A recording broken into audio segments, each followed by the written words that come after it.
নামজারি 1150 টাকা লাগে। হ্যাঁ, কত টাকা নিচ্ছে আপনার কাছ থেকে? আমার বাবা তো 6000 টাকা নিয়েছে। আমি নিজে নামজারি করার জন্য এসেছি, আপনাকে জিজ্ঞেস করছি কত টাকা লাগবে।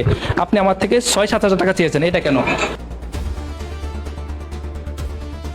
ভূমি অফিস, যাকে বলা হয় সাধারণ মানুষের সেবা পাওয়ার জায়গা, অথচ ভোলার লালমোহনের গজারিয়া পশ্চিম চরমেদ ভূমি অফিস যেন হয়ে উঠেছে লুটপাটের এক নিরাপদ দুর্গ।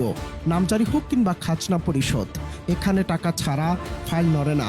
সরকারি নিয়ম নীতির তোয়াক্কা না করে সাধারণ মানুষের পকেট কাটছে এক শক্তিশালী সিন্ডিকেট। সরেজমিনে গিয়ে দেখা গেছে এমন সব চিত্র যা আপনার চোখ কপালে তুলবে।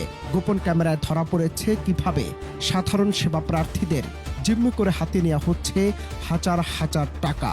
আমরা দেখেছি আপনি এখানে বসে টাকা নিয়েছেন কয়েকজনের কাছে। না না, মিথ্যা। জি। আমার কাছে ফুটেজ আছে। দেখেন দেখেন, নামজারি 1150 টাকা লাগে, 1170 টাকা লাগে। 6000 টাকা নিয়েছে। হ্যাঁ, কত টাকা নিচ্ছে আপনার কাছ থেকে? আমার বাবা তো 6000 টাকা নিয়েছে। অভিযোগের তীর সরাসরি ইউনিয়ন ভূমি কর্মকর্তা ও কর্মচারীদের দিকে।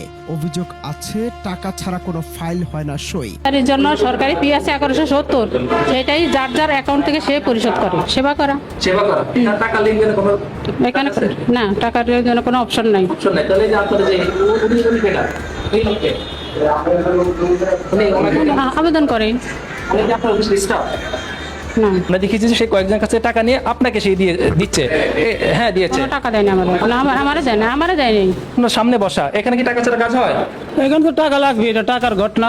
তবে এই টাকা সংগ্রহের জন্য রয়েছে এক বিশেষ কালেক্টর। নূর মোহাম্মদ নামের এক কম্পিউটার অপারেটর নিজের ল্যাপটপ নিয়ে দিনভর অফিসে বসেই চালান এই কারবার।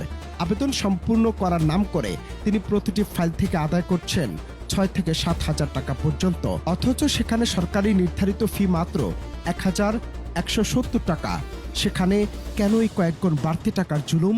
এই সংগ্রহিত টাকার ভাগ কোথায় এবং কার পকেটে যাচ্ছে তা এখন বড় প্রশ্ন। মানে আমি টাকা নিচ্ছি, কি বলেন? আপনাকে দেখেছি, আমার কাছে রেকর্ড আছে, ভিডিও আছে। ওই টাকা নিয়েছি খাজনার টাকা, এই তো আর তো কিছু না। খাজনার টাকা নিয়েছেন? হ্যাঁ হ্যাঁ হ্যাঁ। এটা লুকোচুরি করে নিয়েছেন কেন? মানে আপনি একটা রুমের ভিতরে নিয়ে টাকাটা নিয়েছেন কেন? আমি ওনাকে বলছি যে আসেন সামনে আসেন, সামনে এসে দেন। হ্যাঁ, উনি আমাকে ওখানে নিয়ে দিচ্ছে, আমি কি করবো বলেন? এই নাম যে টাকা কি এখানে নিতে পারে? ওই যে 1100 টাকা ডিসিআরপি দেওয়া হয়। কিন্তু এক ভদ্রলোকের কাছ থেকে আপনারা 5000 টাকা নিয়েছেন, আপনি নিয়েছেন এবং আরো পরবর্তীতে আরো 500 টাকা নিয়েছেন। এটা কেন নিয়েছেন?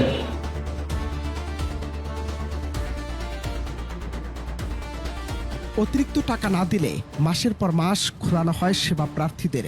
অফিস সহকারী নজরুল ইসলামের বিরুদ্ধে রয়েছে আলাদাভাবে টাকা আদায়ের বিস্তর অভিযোগ। তদন্তের নেমে যখন 5 একর জমি নামজারির কথা বলা হলো, তখন অফিসের পক্ষ থেকে সরাসরি প্রস্তাব এলো 6000 টাকা দেয়ার। অসহায় মানুষের দাবি, টাকা দিলে কাজ হয় মুহূর্তে, আর টাকা না দিলে ফাইল পড়ে থাকে ধুলোর আস্তরে। মনে করেন নামজারি করতে কে 6000 টাকা লাগে, কে 10,000 টাকা লাগে, কে 5000 লাগে, এরকম। এক কেসে নাই বল 6,000 করে চাই, তাই কাছে 5,000 করে দেবো আর কি। এই করি আমি একটা লাই 5,000 টাকা দিছি, টাকা দিছি ওই রাপিয়া মেলার মধ্যে বর্তমান তহসিলদার এখন নামজারি করতে আসছি, এখন বলছে 9,005 টাকা। ভূমি অফিসে টাকা ছাড়া তো কোনো কাম হয় না। এখানে টাকা ছাড়া কাজ হয় না, এরপরে মানুষের বিভ্রান্তির ভিতরে ফেলায়। এই যে ম্যাডামের কাছে আমি অনেকবার গেছি, ম্যাডামে কইতেছে মনে করা যে দিব দিচ্ছি। আমার থেকে মনে করা এই ম্যাডামে অনেক টাকা খায়।